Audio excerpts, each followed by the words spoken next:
Hello दोस्तों, ये CTET Hindi pedagogy PYQ का छठा क्लास है। तो जितने भी दोस्त हमसे पढ़ते हैं क्वेश्चन को समझिएगा, पढ़िएगा और अपने दोस्तों के साथ शेयर कीजिएगा।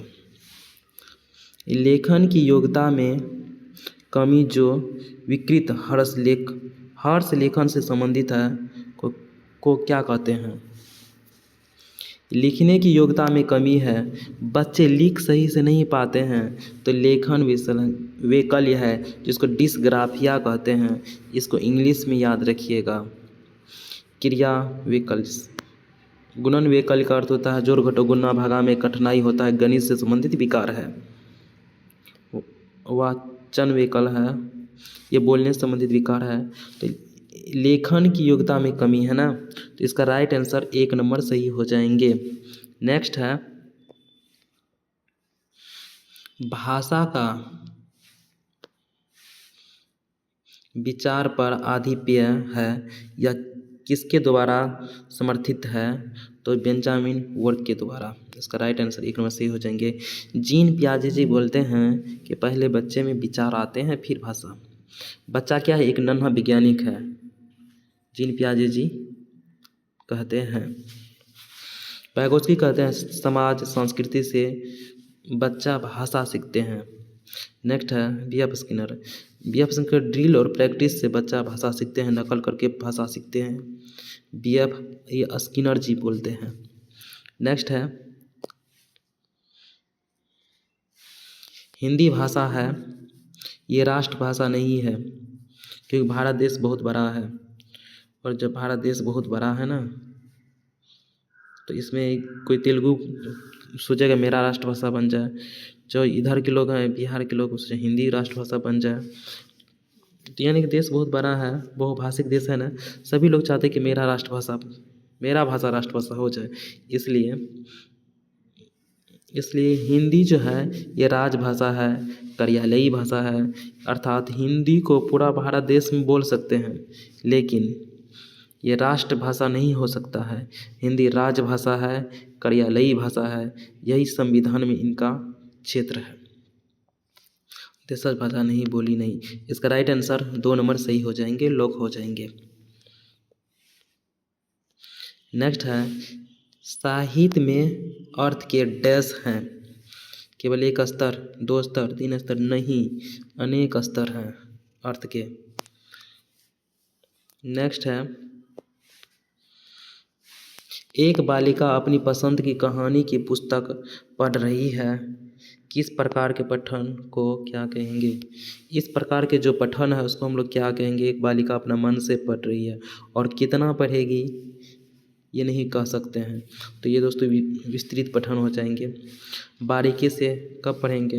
जब उसको कोई विशेष सूचना ढूंढना होता है। गहन पठन कब होता है?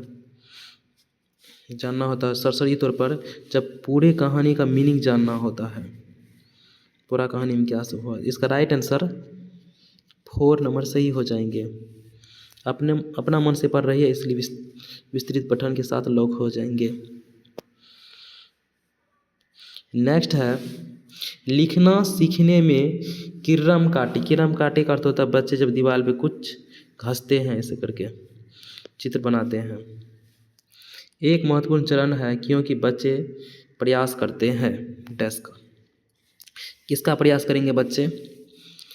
जिस दिन से उन्होंने पेन या पेंसिल पकड़ी उस दिन से शब्द एवं अक्षर लिखने का, ये बिल्कुल गलत बात है। पढ़ने लिखने एवं संख्या ज्ञान में कुछ सम है, सम का अर्थ तो बराबर है नहीं, वयस्कों की नकल करने पर नहीं। क्या करते हैं जब पेडागोजी में अर्थ आएगा उसके आगे कोई ऑप्शन टिक नहीं पाते हैं। अपने लिए चिन्हों से अर्थ निकालने का, दोस्तों इसका राइट आंसर अर्थ है। अर्थ के सामने ये सब ऑप्शन टिक नहीं पाएंगे, ये सब भी है सही लेकिन इसके आगे नहीं टिक पाएंगे। इसमें इस चारों वेस्ट में सबसे वेस्ट 2 नंबर का ऑप्शन है। क्यों है वेस्ट? क्योंकि इसमें अर्थ है छिपा हुआ, इसलिए इसका राइट आंसर 2 नंबर के साथ लॉक हो जाएंगे। नेक्स्ट है विविध परिस्थितियों में भाषा का उपयुक्त एवं प्रभावी उपयोग करने के लिए हमें आवश्यक है व्याकरण के नियमों को जानने की गलत, प्रत्येक व्याकरणिक पद की भाषाएं जानने की गलत है, व्याकरण के प्रति व्यवस्थित ध्यान केंद्रित करने की ये भी गलत है, संदर्भ के अनुसार व्याकरण के उपयोग कर ध्यान करने की। संदर्भ किसको कहते हैं? शब्दों को वाक्य में पढ़िएगा। जैसे मुझे विद्यालय जाना कतई पसंद नहीं है, जैसे मुझे मोबाइल देखना कतई पसंद नहीं है। कतई जो है ना वही है संदर्भ में पढ़ाना बच्चे को। जैसे हम शब्दों की मीनिंग नहीं जानते हैं, अगर उसको जब हम वाक्य में प्रयोग करते हैं तो बहुत से लोग अनुमान लगा लेते हैं इसका अर्थ क्या होगा, उसी को कहते हैं संदर्भ में पढ़ाना। तो जहाँ भी संदर्भ आएगा वो आंसर सही होते हैं। सीटेड में इनको याद रखिएगा। इसका राइट आंसर 4 के साथ लॉक हो जाएंगे। नेक्स्ट है कौन सा श्रवण किसी सूचना विशेष को जानने या समझने के लिए किया जाता है? सूचना विशेष के लिए जब सूचना खोजेंगे तो हम लोग क्या करेंगे, एक एक चीज़ को पढ़ेंगे ना। तो हम लोग को गहन पठन करना पड़ेगा। इसका राइट आंसर 2 नंबर के साथ लॉक हो जाएंगे। विस्तृत पठन विस्तृत श्रवण है, जब हम लोग सुनेंगे अच्छा से, श्रवण के एकाग्र शांत होकर के, दीर्घ पठन लंबे समय तक। दोस्तों इसका राइट आंसर 2 नंबर के साथ लॉक हो जाएंगे। गहन श्रवण करेंगे तब मिलेगा। नेक्स्ट है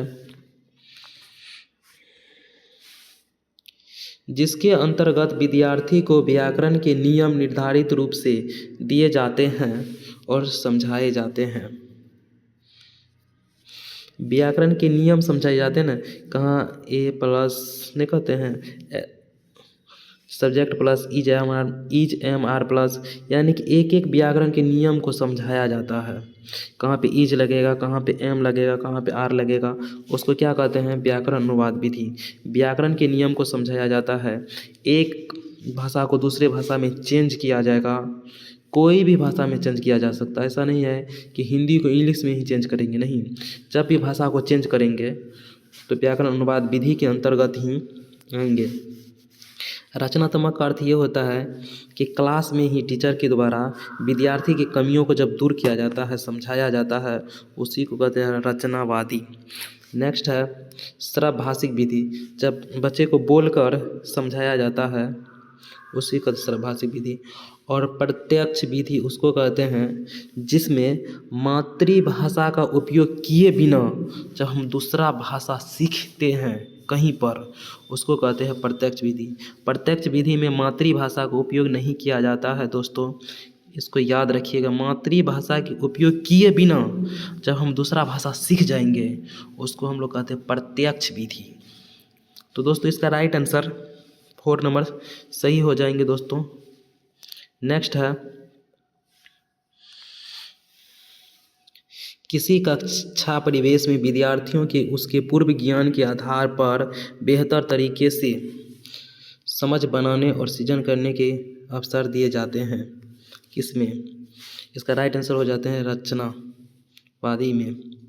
बच्चे को परिवेश दिए जाते हैं, बच्चे के अनुसार पढ़ाया जाता है, बच्चे को अवसर दिए जाते हैं, बच्चों को प्रोत्साहित किए जाते हैं, बच्चे के प्रश्नों को उत्तर दिए जाते हैं। प्रत्यक्ष विधि के बारे में हम लोग जान चुके हैं। इसमें मातृभाषा का उपयोग नहीं होता है, फिर भी हम लोग दूसरा भाषा सीख जाते हैं। जैसे भारत का कोई सैनिक है, जाएगा चीन, तो चीन में तो ये चाइना भाषा बोलेंगे, तो इसको है ना जो इसके भाषा काम के है ना वो भाषा कुछ इसको सिखा दिए जाएंगे, रटा दिए जाएंगे। मुझे जाने दो, मुझे भोजन दो, मुझे पानी दो, ये सब भाषा उसको रटा दिए जाएंगे। कब? मातृभाषा के उपयोग किए बिना। तो उसी को हम लेंगे, कहते हैं प्रत्यक्ष विधि। श्रव विधि में बच्चे को बोलकर पढ़ाया जाता है, मौखिक विधि से पढ़ाया जाता है। रचनावादी में बच्चे की समस्या को दूर किया जाता है। और व्याकरण अनुवाद विधि के बारे में आप लोग जानबे करते हैं। जब भाषा को एक भाषा को दूसरे भाषा में चेंज करेंगे उसमें व्याकरण के नियम को ध्यान से ही याद रखा जाता है। दोस्तों इसका राइट आंसर 3 नंबर से के साथ लॉक हो जाएंगे। दोस्तों वीडियो हो गया ख़त्म, लाइक करें, सब्सक्राइब करें और शेयर करें।